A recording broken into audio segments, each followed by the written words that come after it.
menjadi kebutuhan untuk terus menjadi bagian dari pembangunan nasional kita. Di antara kebutuhan pokok dari perkotaan ini adalah infrastruktur yang memadai.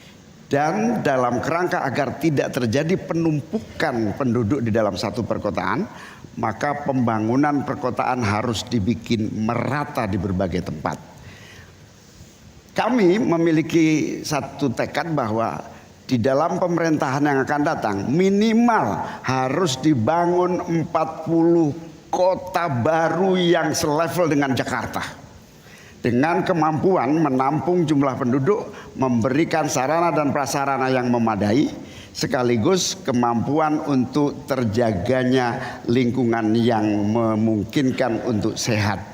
Termasuk kehidupan yang memberikan kenyamanan bagi seluruh penduduknya, di mana perumahan tidak terlampau jauh dari pusat-pusat pekerjaan, di mana akses pendidikan bisa sampai pada yang dibutuhkan. Sementara fiskal yang dibutuhkan, kita harus pandai-pandai mengambil prioritas. Sekali lagi, kita bukan setuju atau tidak setuju IKN. Yang paling penting adalah prioritas kepemerataan dan keadilan agar terbangun kota-kota sehingga sarana air bersihnya terwujud. Balikpapan kasihan, Banjarmasin kasihan, Pontianak kasihan. Karena apa? Kota-kota ini dalam waktu singkat bisa kita sulap menjadi lebih baik. Karena apa? Fiskal yang kita sediakan dirata adilkan di masing-masing perkotaan. Terakhir, bahwa perkotaan membutuhkan pendanaan, kita harus libatkan investasi swasta yang kita beri kepercayaan lebih baik lagi. Terima kasih. Saya berikan kesempatan kepada Pak Gibran, Cawapres nomor 2 untuk menanggapi. Waktu Anda 1 menit, silahkan. Gus Muhaimin ini agak aneh ya. Pengen bangun kota selevel Jakarta tapi nggak setuju sama IKN. Tapi ya monggo lah ya, nggak apa-apa. Yang jelas untuk permasalahan perkotaan kita harus menggarap transportasi umumnya. Kita pastikan transportasi umum ini aman, nyaman, terutama bagi kaum disabilitas, lansia, dan anak-anak. Lalu kita pastikan transportasi umum ini ada digitalisasinya. Sekarang kan sudah ada teman bus. Nah ini harus kita replikasi di beberapa kota juga. Lalu untuk mungkin di level-level kota kecil kita pakai skema buy and service sehingga masyarakat bisa mencoba menggunakan transportasi umum secara gratis. Lalu untuk masalah kumuh, nah ini perlu kolaborasi. BSPS dari Kementerian PUPR, RTLH dari Pemda, dan juga CSR dari swasta. Terima kasih. Harap tenang. Terima kasih. Waktu Anda masih tersisa? Habis? Cukup. Ya. Selanjutnya calon wakil presiden nomor urut 3, Bapak Mahfud MD untuk menanggapi. Waktu untuk menanggapi 1 menit, Bapak. Kita akan mulai ketika Bapak mulai berbicara. Silakan. Ya, Cak Imin, saya agak kaget juga. Mau membangun 40 kota selevel Jakarta. Ya, apa itu bisa dilaksanakan 5 tahun Bapak menjadi presiden dan wakil presiden? Berapa kota dalam 5 tahun? Ini IKN aja sudah puluhan tahun baru dilaksanakan. Itu pun yang investasi baru dalam bentuk janji. Belum ada yang melaksanakan. Nah gitu kan. Lalu saudara 40. Luar biasa menurut saya, 40 kota selevel Jakarta yang sudah metropolitan seperti itu. Lalu juga pembiayaannya menurut Pak Muhaimin. Kalau nanti kita membentuk 40 kota itu, pembiayaannya itu APBN, APBD, atau perlukah lembaga khusus seperti tadi ditanyakan oleh panelis melalui moderator. Ini perlu dijawab dulu agar semuanya tidak spekulatif. Selesai. Baik. Mohon maaf waktu Anda habis. Kami akan kembalikan ke Pak Muhaimin. Mohon tenang, belum selesai. Pak Muhaimin, waktu Anda untuk menanggapi atas tanggapan dari Pak Gibran dan Pak Mahfud. Waktu Anda silakan. Ya, yang saya sampaikan seperti Jakarta itu memiliki standar upaya sampai menuju Jakarta. Di mana tentu kota-kota yang potensial cukup disentuh dengan beberapa anggaran yang menumbuh kembangkan. Misalnya Pontianak, 1 tahun cuma 1 triliun. Bagaimana kalau 1 tahun kita bisa investasikan pengembangan kota hingga 3 triliun, 5 triliun. APBN kita cukup. Apalagi kalau seperti yang sampaikan Pak Gibran tadi, melibatkan berbagai cara pembiayaan yang melibatkan baik itu swasta maupun CSR. Jadi apa yang saya sampaikan selevel Jakarta itu target utama. Tetapi yang lebih penting dari itu adalah infrastruktur yang dibutuhkan dipersiapkan dari potensi yang sudah ada. Sehingga dalam waktu singkat kota-kota 40 kota itu benar-benar sudah menggunakan potensi yang sudah dimiliki yang ada. Habis. Harap tenang, nanti kita akan berikan waktu untuk aplaus. Selanjutnya kita akan beralih ke pertanyaan untuk calon wakil presiden nomor urut 2, Bapak Gibran Rakabuming Raka. Tenang. Untuk itu kita akan persilakan panelis Bapak Suharnomo untuk mengambil undian subtema kelima dalam Fishbowl. Silakan diperlihatkan ke calon wakil presiden dan ke moderator Bapak.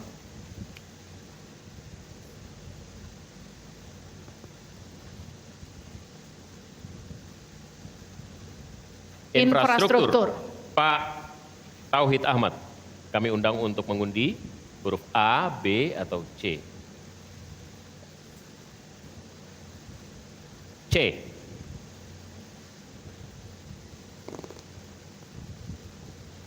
Infrastruktur huruf C. Masih tersegel Bapak.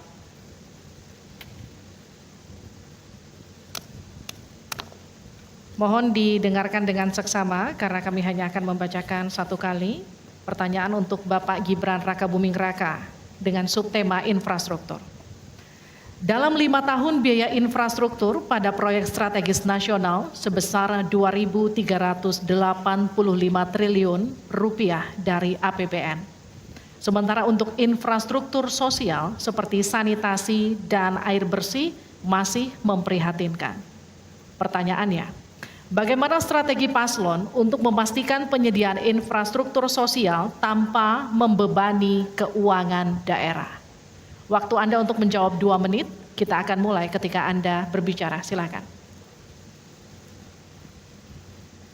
Baik, terima kasih. Jika kita bicara masalah sanitasi dan air bersih, ini nanti nyambung ke masalah stunting. Untuk masalah sanitasi, ini perlu kolaborasi banyak pihak. Misalnya apa yang sudah saya lakukan di Solo. Kita membangun IPAL komunal di perumahan padat penduduk. Ini penting sekali. Lalu untuk kebutuhan air bersih, kita juga bekerja sama dengan kabupaten sekitar, misalnya dengan Wonogiri, Klaten untuk mendapatkan air bersih. Kita juga sekarang sudah ada proyek strategis nasional membangun beberapa bendungan dan embung. Ini nanti juga penting untuk meneruskan program pengairan nasional yang nanti berguna untuk pengadaan air bersih dan juga untuk mengairi sawah. Ke depan, masalah sanitasi dan air bersih ini penting sekali. Karena kami dari paslon nomor 2 ingin menyiapkan generasi-generasi emas yang sehat dan pintar. Kalau kita mengintervensi masalah stunting, kita juga harus mengintervensi tempat tinggalnya juga. Kita tidak bisa hanya memberikan gizi tambahan untuk ibu hamil dan lain-lain, tapi kita tidak menyentuh rumah tinggalnya. Jadi ini harus dikerjakan secara paralel. Stunting kita kerjakan, pemenuhan gizi kita kerjakan, sanitasi, drainase, air bersih, kawasan kumuh, ini harus kita selesaikan juga secara paralel. Terima kasih. Masih ada waktu? Cukup Pak? Cukup. Baik, saya berikan waktu untuk Pak Mahfud untuk menanggapi jawaban dari Pak Gibran. Mas Gibran yang terhormat, tadi itu pertanyaan yang dibaca oleh moderator, bagaimana strategi paslon untuk memastikan penyediaan infrastruktur sosial tanpa membebani keuangan daerah. Kayaknya belum terjawab. Tadi yang dijawab tuh infrastruktur fisik semua tuh. Infrastruktur itu kan ya ada infrastruktur sosial, ya itu yang penting. Kemudian regulasi. Bagaimana Anda menyiapkan regulasi sekarang ini agar semua itu bisa berjalan dengan baik? Nah, kalau infrastruktur fisik mungkin sih bisa saja di kota atik dari APBN, APBD gitu ini untuk ini. Tapi masalahnya kita punya problem dengan infrastruktur sosial seperti yang ditanyakan tadi. Nah, itu saya kira yang perlu dijelaskan lebih jauh. Selesai. Waktu Anda habis, baik. Kita akan ke calon wakil presiden nomor urut 1, Bapak Muhaimin Iskandar untuk menanggapi. Waktunya 1 menit. Infrastruktur yang disampaikan Pak Gibran menjadi bagian dari yang perlu disediakan. Tapi infrastruktur sosial atau infrastruktur kerakyatan pada dasarnya kita bisa melibatkan semua pihak untuk hadir dan memberikan solusi. Contohnya infrastruktur gedung-gedung sekolah yang memberikan kesehatan, kecerdasan bagi masa depan anak didik kita. Apa yang bisa kita lakukan? Misalnya kita bebaskan pajak buat seluruh penyelenggara pendidikan supaya fiskalnya terpenuhi, supaya pendidikan bisa terjangkau, sehingga semua bentuk pendidikan, semua bentuk yang berkaitan dengan pencerdasan kehidupan masyarakat kotanya, maka dibebaskan pajaknya. Ini seperti yang sudah dilakukan di Jakarta, yang ini bisa kita tarik ke tingkat nasional. Infrastruktur sosial tercipta dengan pemerintah memberi fasilitas yang memadai. Cukup, Cukup Pak? Bapak? Cukup. Baik. Kita stop, countdown. Tenang. Saya berikan kembali waktu untuk Pak Gibran untuk menanggapi atas tanggapan dari Pak Mahfud dan Pak Muhaimin. Baik, terima kasih. Mungkin Prof. Mahfud dan Gus Muhaimin kurang paham dengan apa yang sudah saya paparkan. Saya tadi juga bicara masalah infrastruktur sosial, stunting itu loh Pak. Ya, tapi nggak apa-apa, saya perjelas lagi. Kita punya program makan siang gratis. Banyak yang nyinyir, tapi sekali lagi Pak, program makan siang gratis ini adalah investasi menuju Indonesia emas. Program makan siang gratis 400T ini adalah stimulan untuk ibu-ibu warteg-warteg, warung-warung, catering-catering yang ada di daerah. Bayangkan 400T mengucur ke daerah-daerah. Semua ibu-ibu ikut memasak makan siang untuk anak-anak kita. Itu Pak yang saya maksud dengan infrastruktur sosial. Program makan siang gratis, investasi ke depan untuk menuju Indonesia emas. Terima kasih. Tenang. Baik, kita akan masih lanjut. lanjutkan. Harap Kita tenang, masih kita lanjut. akan lanjutkan. Selanjutnya kita akan beralih untuk pertanyaan calon wakil presiden nomor urut 3, Bapak Mahfud MD. Untuk itu kami persilakan panelis Bapak Yose Rizal Damuri untuk mengambil undian subtema ke-6 dalam Fishbowl.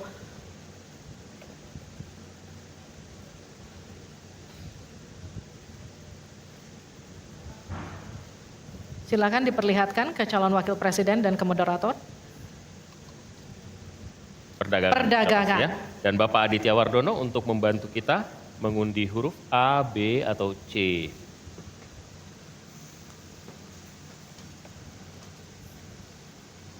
Perdagangan C. Terima kasih. Perdagangan huruf C, Pak Mahfud. Masih tersegel.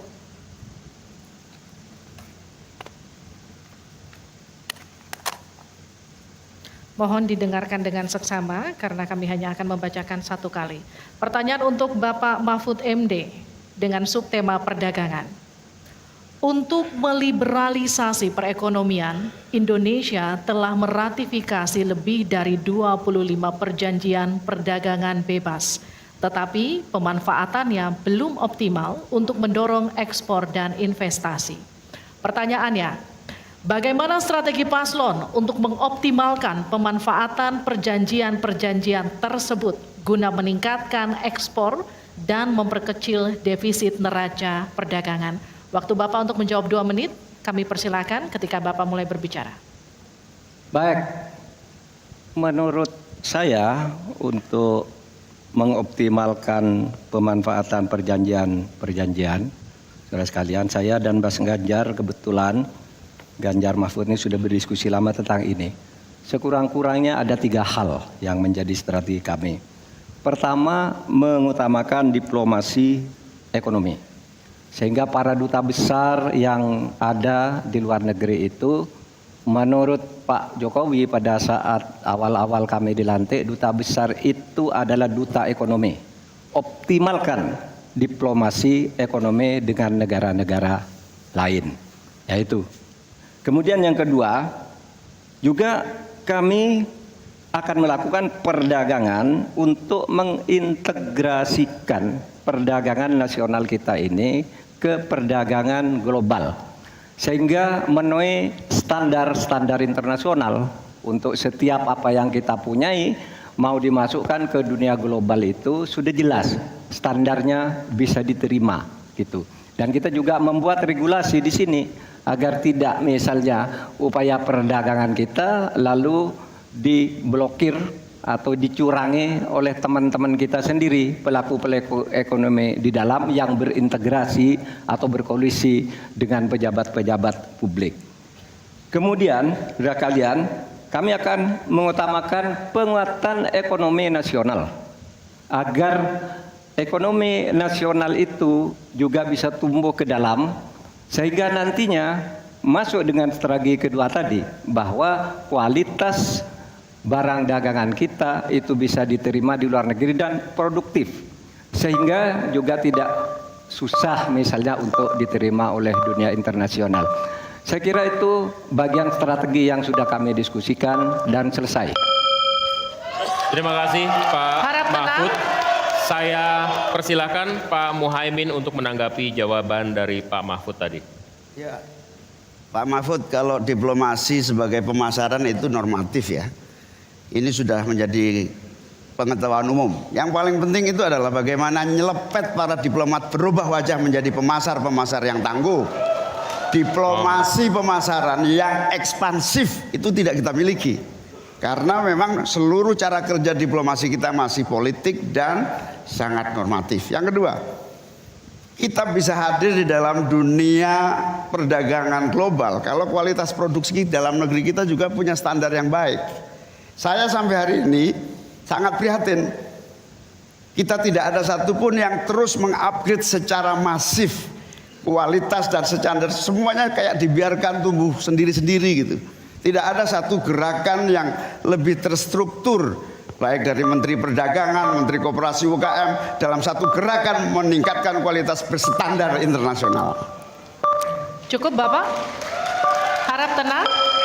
Selanjutnya kita akan ke calon wakil presiden nomor urut 2, Bapak Gibran Rakabuming Raka untuk menanggapi, waktunya 1 menit, silakan. Baik, terima kasih. Paslon nomor 1 dan 3 sudah bicara masalah diplomasi. Saya akan memberikan solusi yang konkret aja, paling konkret, hilirisasi. Kita jangan mau lagi mengirim barang mentah. Kita harus mampu meningkatkan nilai tambah dalam negeri. Saya kasih contoh nikel. Dulu sebelum ada hilirisasi, kita ekspor hanya 3 miliar US dollars. Sekarang setelah hilirisasi bisa menjadi 33 miliar US dollars. Ini saya baru bicara masalah nikel loh Pak. Belum bicara masalah tembaga, boksit, timah, dan lain-lain. Konkret, jelas, singkat, padat, jelas. Terima kasih. Waktu Anda masih tersisa? Cukup? Cukup Bapak? Cukup. Baik. Baik. Kami kembalikan ke Pak Mahfud untuk menanggapi. Ya. Baik, terima kasih. Ini masalah diplomasi. Diplomasi Harap itu tenang. normatif. Mohon Nah, tenang. Sebenarnya, saudara sekalian, kalau diplomasinya selama tidak jalan, saya kira sistem rekrutmen diplomat sekarang ini harus ditinjau ulang. Dulu-dulu diplomat-diplomat kita tuh bagus. Ya, sekarang ini kadang-kala ada titipan dari partai.